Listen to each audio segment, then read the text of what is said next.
जलपति राव का विशाल घर अंधेरे में खड़ा था, मानो जैसे कोई विशाल दानव। ऊंची ऊंची पेड़ों के पीछे से घर के पीछे वाला खंभा साफ दिखाई दे रहा था। घने अंधेरे में भी जुगनुओं का झुंड अपनी रोशनी बिखेर रहे थे, मानो रात के पहरादार आधी रात को भी अपनी चमकदार आंखें खोल के पहरा दे रहे हो। आज यानी भूत चतुर्दशी के रात को भी मैं और मेरे साथ रामू रात के अंधेरे में बगीचे की दीवार कूद के अंदर आए थे। रामू मेरे पीछे से उदास आवाज में बोल रहा था, आखिर फायदा क्या है, हर बार की तरह पकड़े ही जाएंगे ना हम। रामू की बात खत्म होते ही मैंने उसे सावधान करते हुए जवाब दिया, अरे वो देख लेंगे, कोशिश तो करने दे, इस बार का प्लान थोड़ा अलग है। रामू ने एक गहरी सांस लेके कहा, कौन सा प्लान? इस बार बड़े पेड़ों के फल चोरी करेंगे, हर बार छोटे पेड़ों को निशाना बना के फंस जाते हैं। जलपति राव को ये पता है कि हम छोटा पेड़ ही चुनेंगे, इसीलिए छोटे पेड़ पे अलार्म लगा के रखा है उन्होंने। लेकिन इस बार हम पासा पूरा पलट देंगे।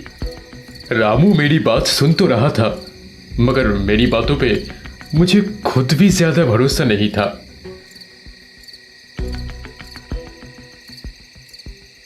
लाल पीले हरे रंग बिरंगे फल मानो हमें देख के मुस्कुरा रहे हो, मगर हमने उन्हें छूकर भी नहीं देखा। हमारा निशाना था घर के पीछे वाला दाहिनी तरफ का फल का पेड़। जलपति राव के घर में पूरे साल हमारे पसंदीदा फलों का मेला लगा रहता था। यहां तक कि कुछ ऐसे भी फल थे जिनके बारे में ना हमने कभी सुना है और ना ही देखा है। घर के पीछे वाले हिस्से में जाने के लिए हमें एक खिड़की के पास से होकर गुजरना पड़ता है। इलेक्ट्रिसिटी होती तो खिड़की से रोशनी जरूर दिखाई पड़ती, लेकिन पूरे माधवगढ़ में सिर्फ इस बंगले में ही इलेक्ट्रिसिटी का खेल अभी तक शुरू नहीं हुआ है। इसीलिए बेहद सावधानी से बिल्ली की चाल में हम खिड़की के पास से गुजर रहे थे। वैसे भी गीले घास में पैरों की आवाज कम होती है। सामने झुककर चल रहे थे हम। अचानक मुझे लगा कि खिड़की पे कोई खड़ा है और धीमी आवाज में कुछ बोल रहा है, सबसे बड़ा पेड़ सीधे जाके बाईं तरफ। जाहिर सी बात है, मैं भी अंदर झांकने की कोशिश कर रहा था। गर्दन थोड़ा ऊंचा करने पर ही अंदर का नजारा दिख जाता है। नीले रंग की रोशनी अंदर है, पूरे घर में भरी हुई, मगर ये रोशनी आ कहां से रही है, वो रोशनदान दिखाई नहीं दे रहा। सामने ही एक आराम कुर्सी पे बैठे थे स्वयं घर के मालिक जलपति राव। सर में एक भी बाल नहीं, गहरे हरे रंग का कुर्ता और सामने एक किताब खुली हुई। पता नहीं क्यों, लेकिन उस नीली रोशनी की वजह से मानो मैं किसी और ही दुनिया में खो गया था। यहां आने का मकसद ही भूल गया था। अचानक रामू फुसफुसाने लगा, ओए काशू, काशू चल भी, लौटने में देर हो गई तो घर वाले छोड़ेंगे नहीं हमें। मेरा ध्यान वापस लौट आया। बिना कोई जवाब दिए ही रामू के पीछे पीछे चलने लगा मैं। थोड़ी दूर चलने के बाद वो रुका। अंधेरे में बस उसकी आवाज सुनाई दी, वो देख बाईं तरफ। मैंने तुरंत उससे पूछा, तुझे कैसे पता? तू तो पहले आया भी नहीं है। रामू ने कहा, नहीं आया तो नहीं हूं, मगर ऐसा ऐसा लगा कि किसने मेरे दिमाग में बोल दिया, वही काशू काशू कहीं भूत प्रेत तो नहीं है यहाँ पे। वो डरा हुआ था। हालांकि मुझे भी कुछ ठीक नहीं लग रहा था, लेकिन दोनों ही डर गए तो मुसीबत हो जाएगी, इसलिए मैंने कहा, डर रहा है तो हट जा, मुझे फल लेने दे। बाकियों के मुकाबले ये पेड़ छोटा था, मगर नीचे खड़े होकर फल तोड़ना ये मुमकिन नहीं था। ये पेड़ थोड़ा ऊपर जाने के बाद 2 हिस्सों में बंट गया है। मैं धीरे धीरे पेड़ पे चढ़ने लगा। थोड़ी दूर चढ़ने के बाद ही एक फल मेरे हाथ में लगा, बहुत ही बड़ा और एक साथ 3-4। मैं बहुत सावधानी से, ताकि कोई आवाज ना हो, इसलिए एक एक करके धीरे धीरे फल तोड़ने लगा।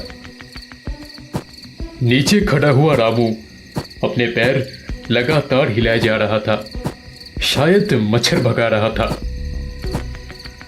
एक फल तोड़ के मैं लगभग नीचे आ ही चुका था कि तभी पेड़ के अंदर से हर बार की तरह इस बार भी वही गंभीर आवाज सुनाई दी, दरवाजे से अंदर आओ।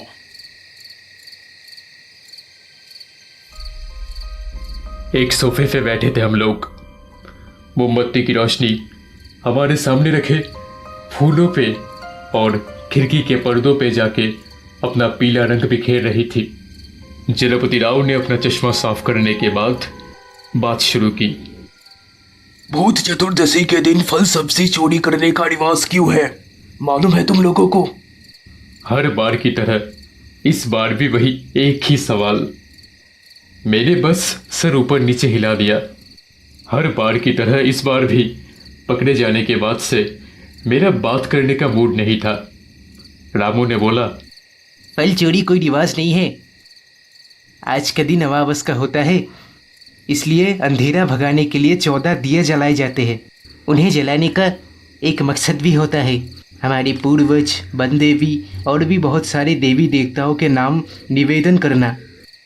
दिए जला के बाकी सारी रोशनियां बुझा दी जाती है और इसी मौके का फ़ायदा उठा के लोग फल चोरी के लिए निकलते हैं। जलपति राव खुश होके बोले, बढ़िया। भारत के बाहर और कौन कौन से देशों में ये रिवाज मनाया जाता है, अब ये भी बता दो बेटा। अपने सारे दांत बाहर निकाल के रामू ने जवाब दिया, पश्चिम के देशों में, खास करके अमेरिका, वहाँ पे हैलोवीन नाम से। जलपति राव ने रामू को शाबाशी दी, फिर मुझे देख के मुस्कुराए। पीछे के टेबल पर एक कपड़े का बैग रखा हुआ था, उन्होंने वो लाकर हमारे सामने रख दिया। फिर बोले, इसमें बहुत सारे फल हैं, लेके जाओ, और मैं किसी को नहीं बताऊंगा कि तुम लोग पकड़े गए थे। हाँ। अजीब तरीके से और बेहद जोर से हंसने लगे जलपति राव।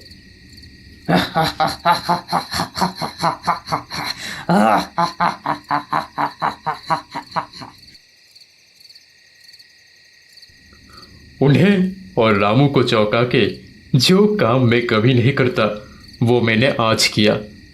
फल से भरी थैली उठा ली। जलपति राव जैसे सकपका गए। खुद को थोड़ा संभाल के वो बोले, वाह, पहले से काफी ज्यादा समझदार हो गए हो। असल में ये तुम लोगों के